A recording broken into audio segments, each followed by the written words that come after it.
ಆಚಿ ಮಸಾಲ. ಎಂತ ಅಡಿಗೆಯ ರುಚಿಯಾಗೋ ರಹಸ್ಯವು 20 ರೂಪಾಯಿ. ದಾವಣಗೆರೆಯಲ್ಲಿ ಹೆಚ್ಚಾಯಿತು ರೈತರ ಕಿಚ್ಚು. ಭದ್ರಾ ನೀರಿಗಾಗಿ ಭದ್ರಾ ಅಚ್ಚುಕಟ್ಟು ಪ್ರದೇಶದ ರೈತರು ಆಕ್ರೋಶವನ್ನು ವ್ಯಕ್ತಪಡಿಸಿದ್ದಾರೆ. ಇಂದು ಹರಿಹರದ ಬಳಿ ರಾಷ್ಟ್ರೀಯ ಹೆದ್ದಾರಿ 48ರಲ್ಲಿ ಬಂದ್ ಮಾಡಲಾಗಿದೆ.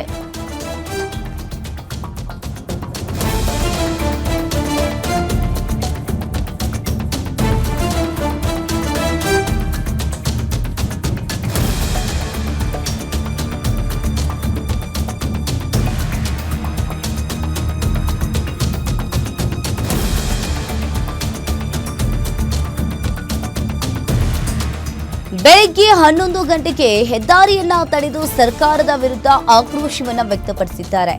ಮುಂಗಾರು ಬೆಳೆಗೆ ಭದ್ರಾ ನಾಲೆಯಿಂದ ನೀರು ಹರಿಸುವಂತೆ ಒತ್ತಾಯ ಕೇಳಿಬರ್ತಾ ಇದೆ. ಐಸಿಸಿ ಮೀಟಿಂಗ್ನಲ್ಲಿ ಯಾವುದೇ ನಿರ್ಣಯ ಕೈಗೊಳ್ಳದ ಹಿನ್ನೆಲೆಯಲ್ಲಿ ಇಂದು ಭಾರತೀಯ ರೈತ ಒಕ್ಕೂಟದಿಂದ ರಾಷ್ಟ್ರೀಯ ಹೆದ್ದಾರಿ ತಡೆಗೆ ಕರೆ ನೀಡಲಾಗಿದೆ. ಇನ್ನು ಭದ್ರಾ ಡ್ಯಾಂ 174 ಅಡಿ ತುಂಬಿದ್ರೂ ಕೂಡ ನಾಲೆಗೆ ನೀರು ಬಿಡ್ತಾ ಇಲ್ಲ ಅಂತ ಹೇಳಿ ಆರೋಪ ಇಲ್ಲಿ ಕೇಳಿಬಂದಿರುವಂತದ್ದು. ಅಡಿಕೆ ತೋಟದ ಬೆಳೆಗಾರರ ಲಾಭಿಯಿಂದ ಬೇಸಿಗೆಗೆ ನೀರನ್ನ ಬಿಡ್ತಾ ಇದ್ದಾರೆ. ಎಷ್ಟೇ ಮನವಿ ಮಾಡಿದ್ರೂ ಕೂಡ ಸರ್ಕಾರ ಸ್ಪಂದಿಸ್ತಾ ಇಲ್ಲ ಅಂತ ಹೇಳಿ ರೈತರು ಆಕ್ರೋಶವನ್ನ ವ್ಯಕ್ತಪಡಿಸ್ತಾ ಇದ್ದಾರೆ.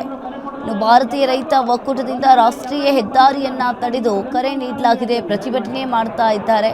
ಇನ್ನು ಭದ್ರಾ ಡ್ಯಾಂ 174 ಅಡಿ ತುಂಬಿದ್ರೂ ಕೂಡ ನಾಲೆಯಿಂದ ನೀರು ಹರಿಸುವಂತೆ ಈಗಾಗಲೇ ಒತ್ತಾಯ ಕೇಳಿಬರ್ತಾ ಇರುವಂತದ್ದು. ಭಾರತೀಯ ರೈತ ಒಕ್ಕೂಟದಿಂದ ರಾಷ್ಟ್ರೀಯ ಹೆದ್ದಾರಿಯನ್ನ ತಡೆದು ರೈತರು ಕರೆ ನೀಡಿರುವಂತದ್ದು.